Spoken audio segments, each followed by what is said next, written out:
Don't get me wrong ne.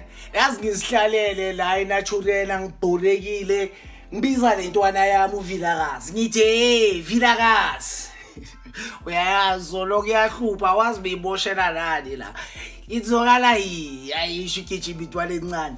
Ngithi bokacabanga isithathe lo number 10 kaSerino sutshotshe sifihle lapha eroomini lakho for 2 weeks nyana bazolibala bese wena uvela sowishayile ntwana yakho plus yakufanele ayishihleke ithi hayi wena ungazocabanisa lo Serino ngithi ntwana yakho marfo your style of play nalezi zinto usenzela zona ntwana yakho anumncane ntwana yami imagine masofaka unumber 10 ukuhlanya kwayo KFNB ayihle uyazi ngithanda ukuhleka isho isihlekela Nithi cabanga ntwana yami but anyway don't get me wrong ne asikayile ntwana number 10 machets ngitheni ngoVilakazi ngithi start your boy uyaqala wenzani hlanganisa iplan waya eish ngiyangicela sinikele ntwana number 10 angazi manje uSerino sasekhona unless angaziprove otherwise but I Vilakazi for number 10 chance oh ale ntwana imnandi silathi sugar